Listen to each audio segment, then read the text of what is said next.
Hello, my name is Doris. Let me tell you a little bit about me life as a cow. It's a great life, you know. It's very low stress and relaxing. I live in a massive structure with all my family and friends. I eat a lot. Mostly silage and grains. It's a very well-balanced diet. Some of me friends have holes in their stomachs so people can watch the food go through the digestive tract. I don't know why they don't just wait. It will eventually come out. It looks the same and basically has the same consistency. One of my favorite cow things to do is gossip. Today we heard, listen up girls, Gloria's psychoanalyst thinks a recurring dream has something to do with life after death. Can you believe that? The dream is kind of scary. There are lots of things about a cow's life that cows can't even explain. There's Gloria now.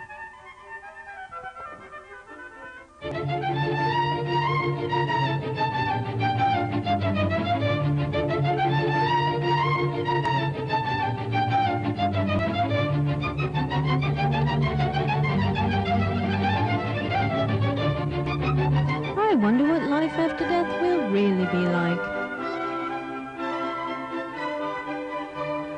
That's my baby Susie. Isn't she cute? She's so independent and at such a young age. She's only 4 months old and is already showing signs she'll produce lots of milk. I'm sure she'll break milk production records and I'll be so proud of her. I've told her that the more milk she produces, the more other cows will like her. As a calf, she was given lots of hormones, so she'll be able to produce lots of milk. In cow society, like other societies, overachieving is rewarded and encouraged. Susie has never met a father, poor thing. In fact, very few young calves do. There's so little romance in a cow's life, you know. However, it's only a small price to pay not to have a 2,000-pound bull jumping on your back, humping and slobbering on you. Today we are bred artificially. It's very clean. An inseminator puts on a glove, then penetrates the rectum with his hand and grabs the cervix. And with his other hand he inserts a straw filled with semen into the vagina. After the initial shock, it's really, really nice. It's quite a simple process. For a few minutes after this, you have a great sensation. And there's no risk of sexually transmitted disease.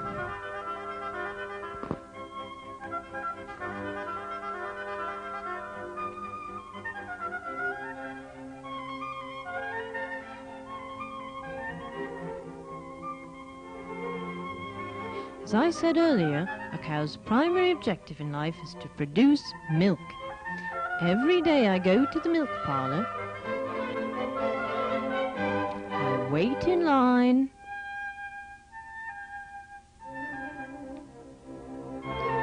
Very monotonous.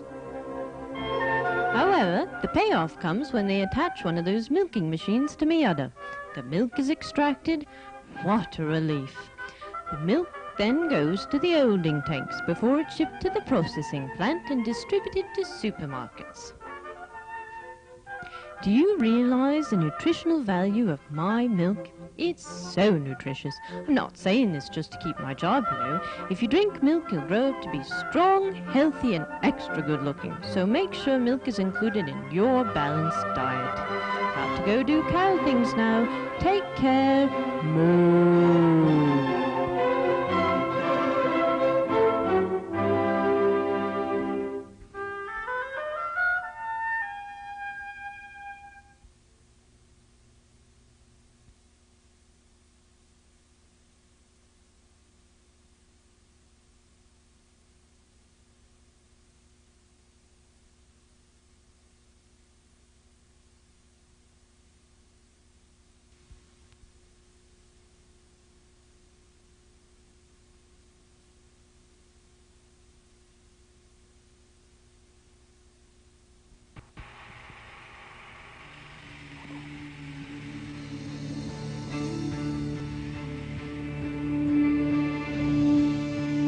Thank you for the days,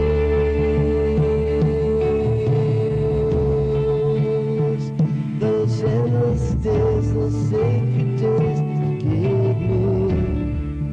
I'm thinking of the days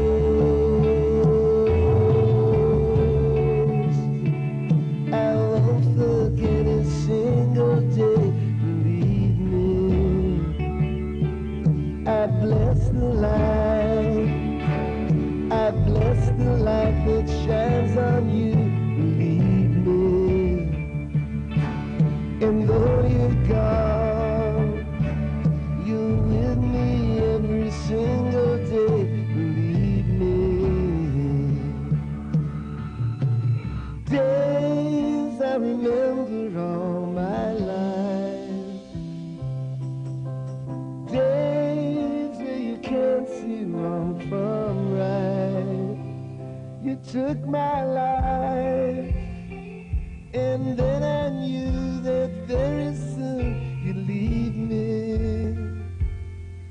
But it's alright, now I'm not frightened of this world. My memory is somewhat blurry, but I do remember when I first met Maggie. I was immediately attracted to her. She didn't care what others thought of her. She created her own world and lived in it. For many of the things she did just didn't make sense. However, I can't stop thinking about her. I really do miss her. She loved the outdoors, except every time I suggested an overnight camping trip, she had some excuse to stay around the house. As a compromise, we'd set up in the living room, start a fire, roast hot dogs. We'd turn down the heat and open the windows, but that was to make it feel more like the outdoors. And then when the fire burnt down, we'd crawl into the tent and snuggle. Things were never boring when she was around.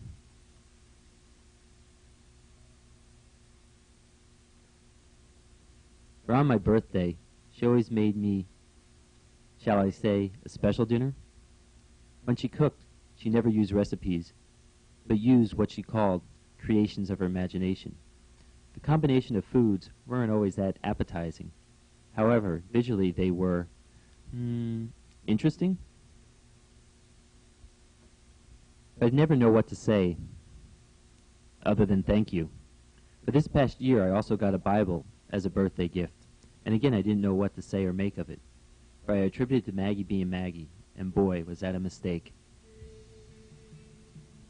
Could be tomorrow, the night is dark, it just brings sorrow, let it wait.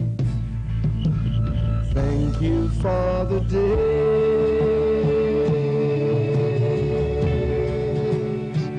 those endless days, those sacred days you gave me.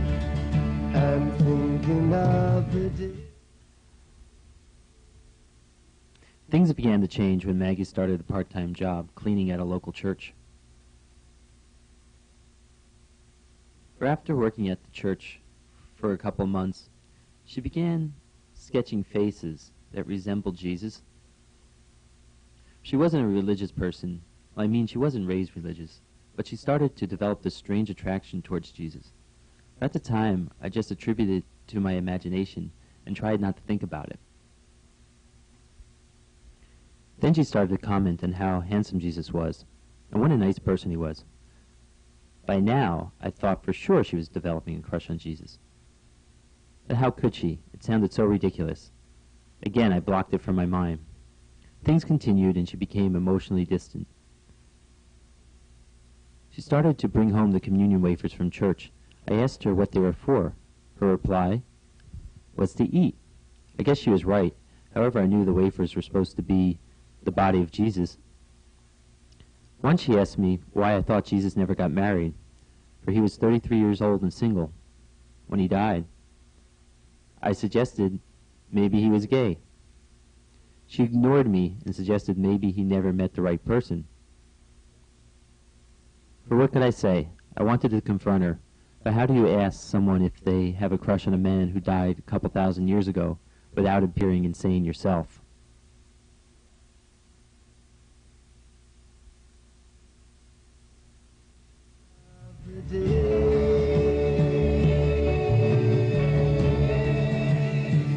I won't forget a single day, believe me. I bless the light, I bless the light that shines on you, believe me. And though you're gone, you're with me every single day, believe me. Days I remember all my life.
took my life.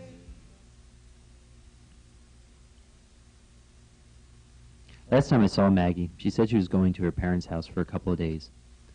I waved goodbye unknowingly. Not hearing from her after a couple of days, I called her parents. They said they received a phone call from her, and she was in New Mexico. Her parents were not upset, nor surprised, for they knew Maggie well and were used to her individuality, as they refer to it.